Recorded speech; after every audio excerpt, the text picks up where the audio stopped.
श्री परमात्मने नमः। श्री चैतन्य चरित्रावली अध्याय गंभीरा मंदिर में श्री गौरांग आगे। गोस्वामी कृष्णदास कविराज कवि हृदय के प्रेम मर्मज्ञ और उच्च कोटि के रस मर्मज्ञ थे। उन्होंने अपने बंगला भाषा के प्यार नामक छंदों में जिस खूबी के साथ महाप्रभु के इन अंतिम भावों का वर्णन किया है, उसे पढ़कर ऐसा कौन सा हृदय रसिक पुरुष होगा जो बिना रोए एक भी प्यार को पढ़ सके। उस अमर कवि की लेखनी से प्रेम का जैसा सजीव, सुंदर और बोलता चलता वर्णन हुआ है, वैसा वर्णन अन्य साधारण कवियों की लेखनी से होना एकदम असंभव है।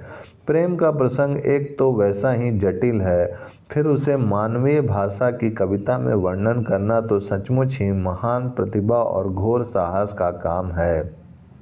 कविराज महाशय स्वयं कहते हैं, जो पुरुष प्रेम के विकार को वर्णन करने का प्रयत्न करता है, उसका प्रयत्न उसी बौने के समान है जो सबसे छोटा होने पर भी आकाश में स्थित चंद्रमा को पकड़ना चाहता है।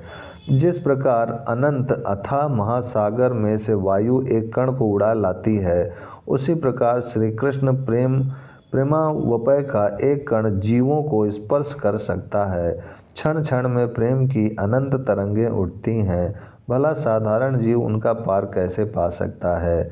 श्री कृष्ण चैतन्य महाप्रभु जिस प्रेम रस का आस्वादन करते हैं, उसे तो उनके परम प्रिय गण श्री स्वरूप दामोदर तथा रामानंद राय आदि ही जान सकते हैं।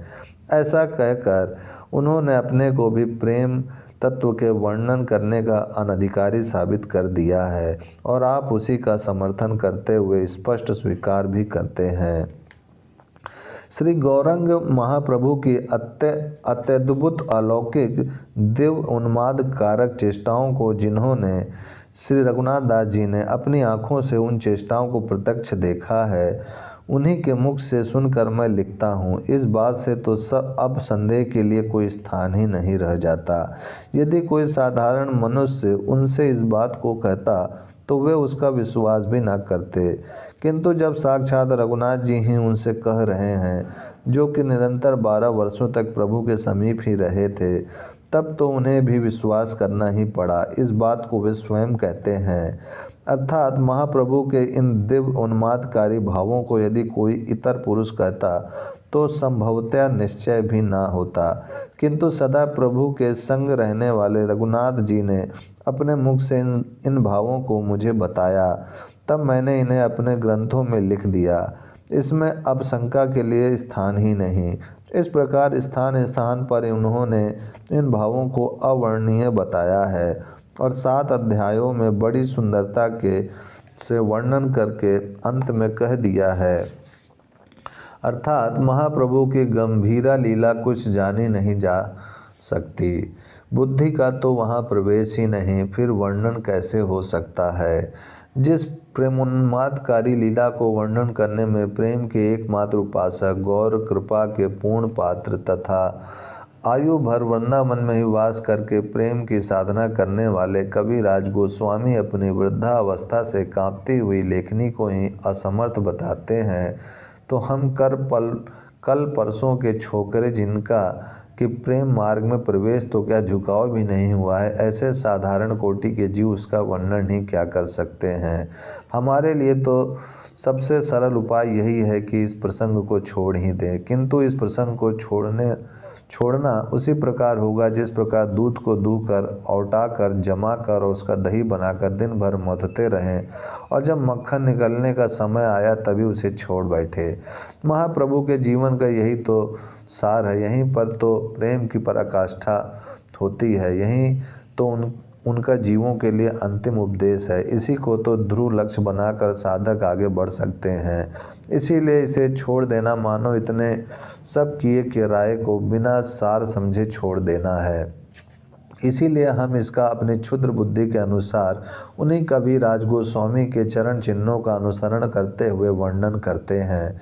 अन्य स्थानों में तो हमने अपने स्वाभाविक स्वतंत्रता से काम किया है, किंतु इस विषय में हम जहाँ तक हो सकेगा इन्हीं पूर्व पुरुषों की प्रणाली का ही अनुकरण करेंगे अक्षरों का अनुवाद कर देना तो हमारी प्रकृति के प्रतिकूल है, इसके लिए तो हम मजबूर हैं, किंतु कैसे भी क्यों ना करें, इन्हीं महानुभावों के आश्रय से यह इस दुर्गम पथ को पार कर सकेंगे।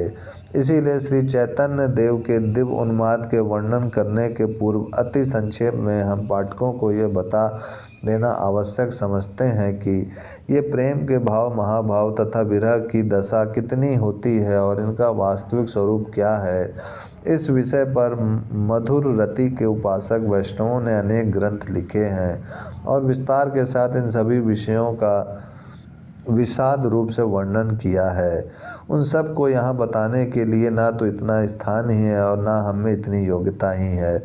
हम तो विषय को समझने के लिए बहुत ही संक्षेप में इन बातों का दिग्दर्शन करा देना चाहते हैं, जिससे पाठकों को महाप्रभु की प्रेमोन्मादकारी दशा को समझने में सुगमता हो। वैसे इन दशाओं को समझकर कोई प्रेमी थोड़े ही बन सकता है। जिसके हृदय में प्रेम उत्पन्न होता है उसकी दशा अपने आप ही ऐसी हो जाती है। पिंगल पढ़कर कोई कवि नहीं बन सकता। स्वाभाविक कवि की कविता अपने आप ही पिंगल के अनुसार बन जाती है।